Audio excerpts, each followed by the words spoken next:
Hey everyone, and welcome back to The Explainer. Today, we're diving deep into the engine room of an absolute behemoth in the resource sector, Agnico Eagle Mines. We're going to decode their staggering 2025 and Q1 2026 financial reports and figure out exactly what these massive numbers mean for us as gold investors. Right out of the gate, let's look at this number, $4.4 billion. No, that is not a typo. That's the record-breaking annual free cash flow Agnico Eagle raked in during 2025 alone. To put that into perspective, it's about $8.76 per share just in free cash flow. And remember, this isn't just top-line revenue. This is the actual cash left sitting in the bank after paying all the immense costs of running global mining operations. It really sets the stage for a financial engine that's completely reshaping their balance sheet. And just so we're all on the same page, we're pulling our data today straight from the source. This is the official Q1 2026 news release directly from Agnico Eagle.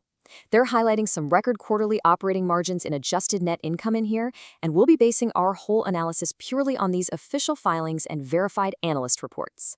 As CEO Amar Al-Jundi points out here, production and costs tracked really well to their plan, which is what allowed them to hit those record margins. Look, in a business as notoriously unpredictable as mining, disciplined execution and asset optimization, that's literally the whole game. It's not just about, what the spot price of gold is doing, it's about how efficiently you can actually pull it out of the ground. Okay, so here's our roadmap for the explainer. First, we'll break down those record profits and cash flow. Then, we'll decode their mining costs, check out their regional operating engine, and look at the future pipeline. Finally, we'll explore their big consolidation in Finland and wrap it all up with the golden investment outlook. All right, Section 1, Record Profits and Cash Flow, a blockbuster 2025 and Q1 2026. The sheer scale of their production is honestly mind-blowing. In 2025, they pumped out over 3.4 million ounces of payable gold. That drove an adjusted net income of almost $4.2 billion. But then, you look at Q1 2026, in just 3 months, net income hit nearly $1.7 billion. Let that sink in. How do they do it? Well, check out that realized Q1 gold price, a staggering $4,861 per ounce. When you marry massive production scale with an exceptionally high realized gold price, your operating margins just absolutely explode. And the best part? Management is passing that windfall straight back to shareholders, bumping their dividend up by 12.5% to 45 cents a share. Moving on to Section 2, Decoding the Mining Costs, peeling back the metrics. Now, if you're following the mining sector, you've absolutely got to know this term, AISC, or All-In Sustaining Costs. This isn't just the literal cash it takes to, run the dump trucks and blast the rock. It bakes in the capital needed to sustain the mine, corporate admin fees, reclamation expenses, the whole shebang. It is your true baseline cost of doing business. For Q1 2026, Agnico Eagle's AISC came in at $1,483 per ounce. So, checking out their 2026 outlook, they're guiding for roughly 3.4 million ounces of production with a midpoint AISC of $1,475 per ounce. Do you remember that Q1 realized gold price of over $4,800 we just talked about? Yeah, that massive gap between their total sustaining cost and their selling price is the engine. That's what's generating billions in free cash flow, even while they're shelling out $2.3 billion on capital expenditures this year alone. That brings us to Section 3, the regional operating engine, mitigating risk. So Agnico Eagle is really smart about how they structure things physically. They do it regionally.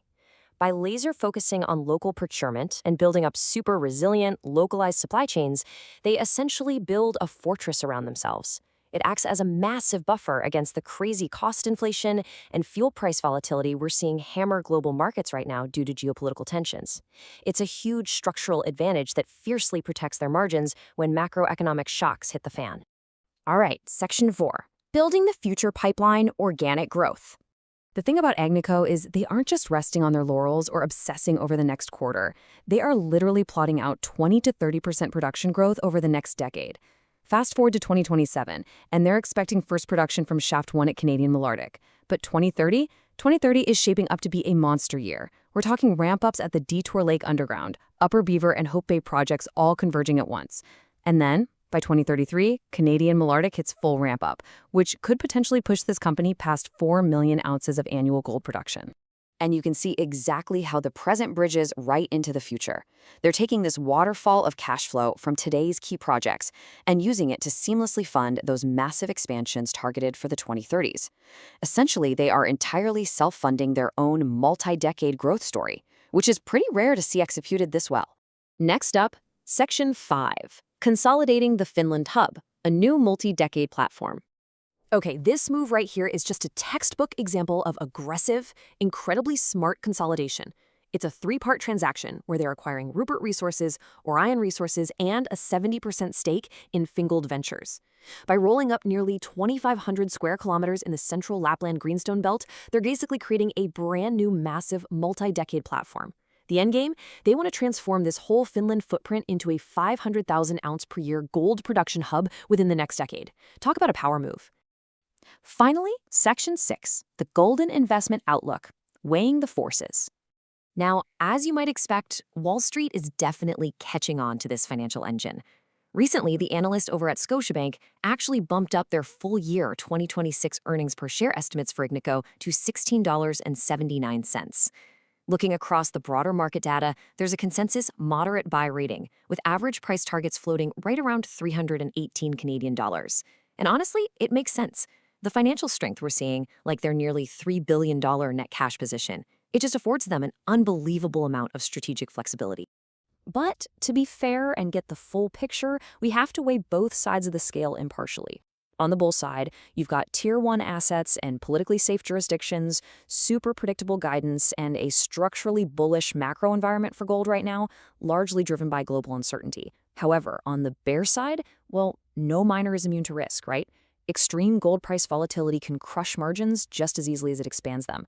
There's also the constant threat of localized cost inflation, sudden geopolitical shocks, and let's not forget the very real execution risks of trying to bring all these complex underground pipelines online perfectly by 2030. So I want to leave you with this final thought to kind of chew on. We've seen just how unbelievable their margins are when gold is sitting over $4,800 an ounce. But if global gold prices stabilize or even, take a significant dive, can Agnico Eagle's peer-leading cost structure and those regional supply chains alone carry them through this incredibly ambitious decade of planned growth? It's really the ultimate stress test of their financial engine, and it's absolutely something every commodities investor needs to be watching like a hawk. Thanks so much for joining me for this explainer, and as always, keep asking those big questions.